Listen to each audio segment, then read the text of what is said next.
నేను Pulindala market yard chairman అమర్నాథ్ని మాట్లాడుతున్నాను. అదేవిధంగా ఇక్కడికి వచ్చినటువంటి నలపిరెడ్డిపల్లె గ్రామస్తులు రైతులు, ఈయన వచ్చేసి సింహాద్రిపురం మార్కెట్ యార్డ్ చైర్మన్ రామసూరారెడ్డి గారు. గౌరవ మాజీ ముఖ్యమంత్రి వర్యులు జగన్మోహన్ రెడ్డి గారు నిన్నటి దినంన అరటి రైతుల ఇబ్బందుల గురించి ఇక్కడికి వచ్చి ఏదైతే నిన్న బ్రాహ్మణపల్లె దగ్గర ఆ అరటి తోటను విజిట్ చేసినాడో ఆ తోట ఎటువంటిది, దానితో ఆ పరిస్థితి ఎట్లుందని ఒకసారి కనుక గమనిస్తే ఒకసారి చూడండి. నిన్న జగన్మోహన్ రెడ్డి గారు వచ్చిన తోటకు ఈరోజు వచ్చిన తోటకు ఎంత వ్యత్యాసం ఉందో, అంటే ఎందుకు దాన్ని ఎంచుకోవాల్సి వచ్చింది జగన్మోహన్ రెడ్డి గారికి అనేది ఒకసారి ఆలోచన చేస్తే, ఫస్ట్ కోలే అనేది నిన్న చూసిన తోట కేవలం మొత్తం తోటంతా కలిపి 13 టన్నులు మాత్రమే తెగింది, అంటే దిగుబడి వచ్చింది. కానీ ఇట్లాంటి తోటలు ఎందుకు చూపించడం లేదు? అదేవిధంగా రేటు రూపాయి 2 రూపాయలు కూడా కొనే పరిస్థితి లేదనేది జగన్మోహన్ రెడ్డి గారు నిన్న చెప్పడం జరిగింది. ఈరోజు ఇదే తోటలో 11,000 రూపాయలతో జరుగుతుంది. అంటే ఒక టన్ను వచ్చేసి 11,000 రూపాయలు ధర ఇక్కడికి వచ్చి ఇక్కడ నుంచి శ్రీనగర్కు ఎక్స్పోర్ట్ జరుగుతుంది. దాన్ని మనం రైతుని అడిగి తెలుసుకుందాం. ఇక్కడ అన్న ఎప్పుడు నుంచినా ఇది ఎన్నో పంట? ఇది రెండో పంట. ఫస్ట్ కోల కూడా కాదు, ఇది రెండో కోలే. అంటే ఏమన్నా ఇప్పుడు నిన్న రూపాయి 2 రూపాయలు అనే ఉద్దేశంతో కొంతమంది వైఎస్ఆర్సీపీ నాయకులు మాట్లాడుతున్నారు. ఎందుకు అట్లా వాళ్ళు మాట్లాడాల్సి వచ్చింది? తేడా వచ్చి సరుకు సరిగా లేకుండా పోతే ఏదన్నా మాగడం కానీ మత్తలు రావడం కానీ అట్లా జరిగితే తక్కువకి కొట్టినారు 2 రూపాయలతో. మేము కూడా 3వ చెట్టు 3 రూపాయలతో కూడా కొట్టినాం 3వ చెట్టు. కాకపోతే ఇప్పుడు ఒక 20 రోజుల నుండి అంత మార్కెట్ మారుతూ వచ్చింది. నెక్స్ట్ కూడా 9,500తో కొట్టినాం. ముందు ఒక బండి కొట్టినాం 12 టన్నులు, ఇదే బాక్సులకే కొట్టినాం, చిన్న బండ్లకు కొట్టినాము. ఇప్పుడైతే 11,000 అంటే మాకైతే ఇప్పటికైతే సంతోషంగానే ఉంది. 3,000 2,000 పోయినాయి కాబట్టి ఇప్పుడు అంత మార్కెట్ పెరిగింది కాబట్టి ఇప్పటికైతే సంతోషంగానే ఉంది. ఇప్పటికైతే క్వాలిటీని బట్టి పోతానైతే. అదే ఒకసారి బండి దగ్గర అక్కడికి మనం వెళ్ళి ఇక్కడ నుంచే బనానా ప్రాసెసింగ్ ఎట్లా చేసుకొని ఈ నుంచి ఎట్లా కంటైనర్లకు తీసుకొని ఆ నుంచి ఎక్కడ విదేశాలకు ఎక్స్పోర్ట్ అవుతుందో అనేది కూడా ఒకసారి మీరు డైరెక్ట్ చూడొచ్చు. ఇక్కడ కూలీలు కూడా అరటిగెలలు మోసే చూస్తున్నారు.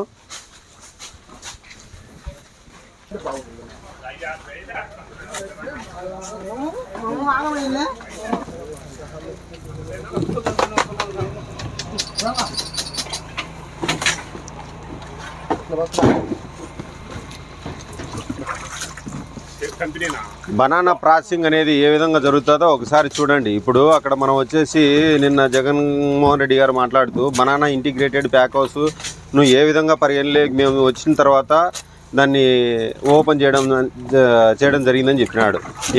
ఎప్పుడు ఏ కంపెనీకి ఇచ్చినారు, మీరు ఎవరితో ఒప్పందం చేసుకొని దాన్ని తీసుకొచ్చినారు?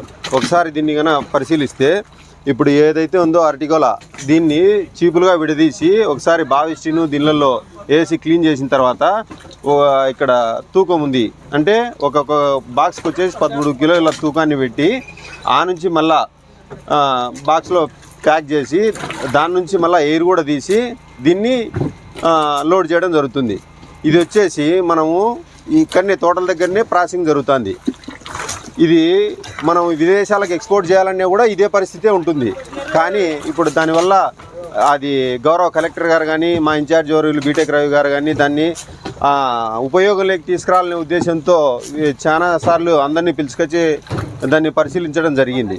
దాని మీద కొంతవరకు కొన్ని కంపెనీలు అంటే ఇది లూలు, రిలయన్స్ మార్ట్ ఇట్లాంటి వాళ్ళని కూడా తీసుకొచ్చి అక్కడ దాన్ని చూపించడం జరిగింది. మొన్న కూడా రవెన్న మరీ ముఖ్యంగా మనకు ఖచ్చితంగా ఉపయోగం లేక రావాలా, ఇది రైతులకు మన వల్ల మేలు జరగాలనే ఉద్దేశంతో మొన్న కూడా దుబాయ్ నుంచి ఒకరిని పిలిపించినారు. దానికి కూడా నేను పోయి అతనికి చూపించడం జరిగింది. కానీ అది దాని మీద కొద్ది రోజుల తర్వాత ఏదైనా కూడా ఉపయోగం లేకొస్తే మేము ఖచ్చితంగా దాన్ని వినియోగంలోకి తీసుకొచ్చేదానికి ప్రయత్నం చేస్తామని చెప్పడం జరిగింది. గౌరవ కలెక్టర్ గారు మరియు వ్యవసాయ మార్కెట్ కమిషనర్ విజయ సునీత మేడం గారు కూడా దీని మీద ప్రత్యేక శ్రద్ధ పెట్టి ఏ విధంగా అయినా సరే దాన్ని బనానా ప్రాసెసింగ్ యూనిట్ను ఉపయోగంలోకి తీసుకురావాలా. ఒక అరటే కాకోకుండా మిగతా ఏమైనా చేయగలిగితే ఏవైతే చేయగలగాలనో ఆ దిశగా అడుగులు వేయడం జరుగుతుంది. జగన్మోహన్ రెడ్డి గారికి ఇది వచ్చేసి నల్లపరెడ్డిపల్లె గ్రామం. నల్లపరెడ్డిపల్లె గ్రామంలో రైతుల మీద ఆయనకి ఎంతమాత్రం చిత్తశుద్ధి ఉంది అనేది ఎంత మాత్రం చిత్తశుద్ధి ఉందనేది తెలియడం జరుగుతుంది. ఎందుకంటే మన నలిపిరెడ్డిపల్లె చెరువును ఇక్కడుండే రైతులు అందరూ కలిసి మాకు ఖచ్చితంగా కాదు, ఇది కావాలంటే ఇది లేదు, మనం ఇచ్చేదానికి లేదు, ఇది ఎంతసేపునే కూడా పొంగనూరుకు పోయే కాలువ అని చాలామంది చాలా రకాలుగా దీని గురించి విశ్లేషణ చేయడం జరిగింది. కానీ ఈరోజు మనం తోట దగ్గరికి వచ్చి ఇక్కడ వాస్తవ పరిస్థితులను ప్రజలకు రైతులకు తెలియజేయాలనే ఉద్దేశంలో భాగంగా ఈరోజు ఇక్కడికి వచ్చినాం. నలపరెడ్డిపల్లె చెరువుకే నువ్వు రైతుల మీద సొంత పులిందల కాన్స్టిట్యున్సీ, మీకు తరతరాల నుంచి ఎప్పుడు మీకు వెన్నెముక నిలిచి ఇప్పటికి మిమ్మల్ని ముఖ్యమంత్రి స్థాయిలో కూర్చోబెట్టిన కాన్స్టిట్యున్సీలో ఒక రైతులు అడిగితే నలపరెడ్డిపల్లె చెరువుకు నీళ్లు ఇవ్వలేని పరిస్థితి నుంచి ఈరోజు మా ఇన్ఛార్జి వర్యులు బీటెక్ రవి గారు ఎంతో ప్రత్యేక శ్రద్ధ వహించి నలపరెడ్డిపల్లె చెరువు ఏదైతే ఉందో గ్రావిటీ ద్వారా నీళ్లు తీసుకురావడం జరిగింది. అంటే మా తెలుగుదేశం పార్టీ యొక్క చిత్తశుద్ధి ఏంది, వైఎస్ జగన్మోహన్ రెడ్డి గారి యొక్క చిత్తశుద్ధి అనేది ఒకసారి మీరు అర్థం చేసుకోవచ్చు. అదేవిధంగా డ్రిప్ గురించి చెప్తారు. డ్రిప్ ఏ రోజు ఇచ్చినారు వాళ్ళు? మీ గవర్నమెంట్లో ఎప్పుడు ఇచ్చినారు డ్రిప్పు? అసలు ఇంతవరకు ఏ రోజు కూడా మీరు డ్రిప్ ఇవ్వలే. చంద్రబాబు నాయుడు గవర్నమెంట్ వచ్చిన తర్వాత 90% సబ్సిడీతో, ఎస్సీ ఎస్టీలకు అయితే 100% సబ్సిడీతో అందజేయడం జరుగుతుంది. అంటే రైతులకు ఎవరి మీద చిత్తశుద్ధి ఉంది, ఎవరికి చిత్తశుద్ధి ఉంది, ఒకసారి దాని మీద కూడా అవగాహన చేసుకొని మాట్లాడితే బాగుంటుంది. ఇంకా వచ్చేసి సంక్షేమం అంటే వైఎస్ఆర్సీపీ ప్రభుత్వం అని జగన్మోహన్ రెడ్డి గారు చెప్పుకొస్తారు. ఏ విధమైనటువంటి సంక్షేమం? ఈరోజు టీడీపీ ప్రభుత్వం వచ్చిన తర్వాత కూటమి ప్రభుత్వం ఏదైతే చెప్పిందో హామీలు అవన్నిటిని ఒక్కొక్కటిగా త్వరితగతిన పూర్తి చేసుకొని ఈరోజు సూపర్ 6లో భాగంగా అన్నదాత సుఖీభావ కానీ, రైతులకు అన్నదాత సుఖీభావ కానీ, గ్యాస్ సిలిండర్లు కానీ, ఫ్రీ బస్సు కానీ, ఏవైతే హామీలు ఇచ్చిందో ప్రతి ఒక్కటి అందరికీ దగ్గరై ప్రభుత్వాన్ని ఆశీర్వదించే విధంగా ఈ కూటమి ప్రభుత్వం చర్యలు చేపడుతుంది. ఓకే సాయి, ఇప్పుడు మీరే చూస్తున్నారు. నిన్నంతా వచ్చి కేవలం దీని మీదనే ప్రజల్లో ఒక అపోహ కలిగించాలా, ప్రభుత్వం మీద ఒక చెడు అభిప్రాయాన్ని రైతుల్లో నెలకొల్పాలనే ఉద్దేశంతో మీరు నిన్న చేసినటువంటి ఏదైతే చర్యలు ఉన్నాయో దానిలో భాగంగా మేము ఈరోజు వాస్తవ పరిస్థితులను రైతులకు చేరవేర్చాలనే ఉద్దేశంతోనే ఇక్కడికి వచ్చి వాస్తవ పరిస్థితులను రైతులకు ఏ విధంగా ఉండేది మీకు చూపించడం జరుగుతుంది. నిన్న రూపాయి కూడా పోవడం లేదన్నారు. ఇదే రెండో గెల 11 రూపాయలు 11.5 రూపాయలు రైతు వాస్తవంగా మీకు తెలియజేస్తున్నాడు. ఎందుకు ఇట్లాంటి పరిస్థితులను మీరు కల్పించాలా? రైతుల్లో అపోహను ఎటువంటి చేయొద్దు. ఈ రకంగానే దీన్ని చూసి వాస్తవ పరిస్థితులు ఏవైతే ఉన్నాయో దానికి అనుగుణంగా రైతులకు మంచి జరగాలనే ఉద్దేశంతో మాత్రమే రైతులను అపోహ కలిగించద్దు. దీని మీద మా ఇన్ఛార్జ్ వర్యులు ఎప్పటికప్పుడు రైతులకు ఏవైతే మేలు చేయాలనుకుంటున్నాడో ఆ దిశగానే అడుగులు వేయడం జరుగుతుంది. తను కూడా రైతులకు ఏం మేలు చేయాలనే ఉద్దేశంతో అరటి నుంచి కూడా ప్రోటీన్ పౌడర్ అనేది తయారవుతుంది. తను కూడా ఓ ఎక్స్పోర్ట్ బిజినెస్ స్టార్ట్ చేసి రైతులకు మేలు జరగాలనే ఉద్దేశంతో మాత్రమే తను పులిందల్లో పుట్టినందుకు గాను నేను కూడా ఏదో ఒకటి రైతులకు న్యాయం చేయాలనే ఉద్దేశంతో ఆ విధంగా చేయడం జరుగుతుంది. దాన్ని దృష్టిలో పెట్టుకొని ఏ ప్రభుత్వాలైనా ఏవైనా రైతులకు మేలు జరిగే ఉద్దేశంలోనే పనిచేస్తాయని, అదిగాక ముఖ్యంగా కూటమి ప్రభుత్వం రైతులకు ఎప్పటికప్పుడు అండగా ఉంటుందని తెలియజేస్తూ ఈ విధంగా వచ్చేందుకు రైతులకు కూడా ప్రత్యేక ధన్యవాదాలు తెలియజేసుకుంటూ సెలవు తీసుకుంటాం. నమస్కారం. ఇక్కడ వచ్చిన ప్రజలందరికీ, మీడియా మిత్రులందరికీ నమస్కారం. నిన్న జగన్మోహన్ రెడ్డి గారు ఈ అరటి తోటల దగ్గరికి వచ్చి ఏదో రెండో అరటి గిరాల కడుపు చూసుకొని ఇదేదో మామూలుగా నీకు ఈ విధంగా రైతులను మభ్యపెట్టడానికి ఈ విధంగా రేటు లేదని చెప్పడము ఇదంతా ఆశాస్పందనగా ఉంది. మేము కూడా ప్రభుత్వం వచ్చినాక ఖచ్చితంగా చంద్రబాబు నాయుడు ఏదనుకుంటే అది ఖచ్చితంగా చేసి రేటు ఉడిదొడుకులు అనేది గవర్నమెంట్ ఉంటుంది. కానీ కొన్ని ఒక నెల అటు ఇటు ఉంటుంది. దాన్ని మళ్ళీ చేసుకొని ఆ రేటు వచ్చేదానికి మా కూటమి ప్రభుత్వం శాశక్తులా పోరాడుతుందని మా నమ్మకము, ప్రజల నమ్మకము.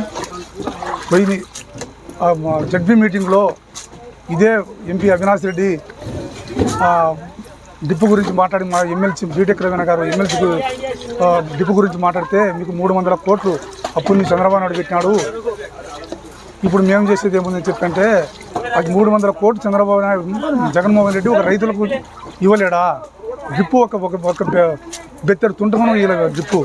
అట్లాంటిది మళ్ళీ ఇప్పుడు మనకు కూటమి ప్రభుత్వం వచ్చినాక డ్రిప్పు ప్రతి ఒక్క రైతులకు 70-80% అందరికీ డ్రిప్పులు అందరు శాంక్షన్ చేసి ఎంతమందికి అంతమందికి ఎకరాలు అనుకోకుండా మనకు అందరికీ చేసినాడు. నిన్ననే పోయింది 10 రోజుల కిందట అన్నదాత సుఖీభవ మన కమలాపురం ఉంటే స్టార్ట్ చేసినాడు. మన జిల్లా నుంటే మన జిల్లాలో నెక్స్ట్ కనుక మన జిల్లాకు వచ్చి అన్ని విధాలు చేర్చాలని చెప్పి ఒక ముఖ్యమంత్రి చంద్రబాబు నాయుడు ఖచ్చితంగా ఏదైతే అనుకున్న కూటమి ప్రభుత్వం ఖచ్చితంగా అన్ని అమలు చేస్తామని చెప్పి మీకందరికీ హామీ చేస్తున్నాం.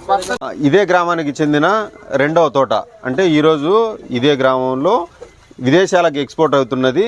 ఇది ఒకసారి గమనించండి.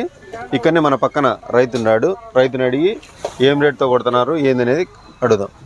ఈరోజు మీరు ఎక్స్పోర్ట్ క్వాలిటీ విదేశాలకు వెళ్తుంది కదా, ఇది ఏం రేటు కొడుతున్నారమ్మా? ఈరోజు 11.5 రూపాయలు. కంపెనీ రేవా ఈ నుంచి బాంబే పోర్టుకు పోయి ఆ నుంచి ఎక్స్పోర్ట్. ఇది ఇక్కడున్న రైతును అడిగితే రైతు చెప్పే రేటు. ఇప్పుడు ఇది కూడా ఇక్కడికి వస్తే హెక్టార్కు 25,500 ఇవ్వడం జరుగుతుంది.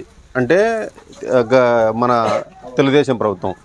ఎందుకంటే ఇది కట్టుకోవడం వలన దోమపోటు కానీ ఇట్లాంటి ఏ లేకోకుండా, అంటే మచ్చలు వచ్చాయి, నల్ల మచ్చలు, అవన్నీ ఏ రాకోకుండా ఉండేదానికి మన ప్రభుత్వం తీసుకుంటున్న రైతు పట్ల మన ప్రభుత్వం ఎంత శ్రద్ధ వహించి ఈ రకంగా చేస్తుంది అనేది మీరు ఈ తోటను కూడా పరిశీలించవచ్చు అనేది మీ ద్వారా తెలియజేస్తున్నాను.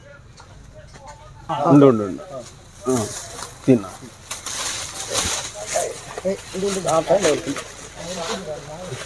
వద్దులే ఇట్లేదు.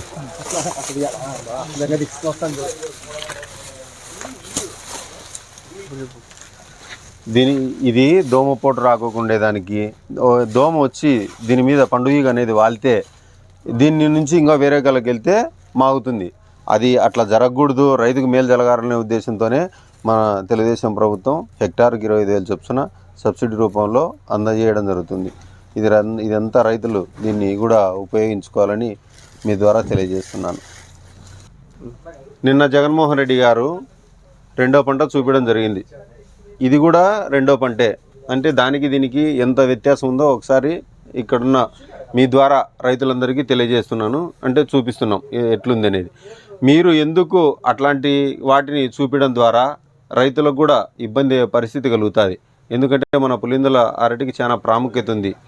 ఇతర రాష్ట్రాలకే కాకుండా ఇతర దేశాలకు కూడా మన పులిందల ఎక్స్పోర్ట్ బాగా జరుగుతుంది. ఎందుకంటే మన పులిందల నుంచి వెళ్ళే అరటికాయ ఎక్కువ రోజులు నిలువ ఉంటుంది, మంచి కలర్ వచ్చాది అనే ఉద్దేశంతో మనకు ఇక్కడ మన అరటికి అంత ప్రాముఖ్యత ఉంది. దీన్ని దృష్టిలో పెట్టుకొని మనకు పులిందల రైతులకు కానీ ఎవరికైనా కానీ మేలు జరగాలనే కానీ ఇంకా మీరు ఆ విధంగా చెప్తే రైతులకు కూడా ఇబ్బంది జరుగుతుంది. అట్లా కాకుండా వాస్తవాలను రైతులకు కానీ ప్రజలకు కానీ తెలియజేసి ఉంటే బాగుండు. అట్లా కాకుండా మీరు అవాస్తవాలను చిత్రీకరించే ప్రయత్నంలో భాగంగా నిన్న మీరు ఆ తోటను ఎంచుకోవడం జరిగింది.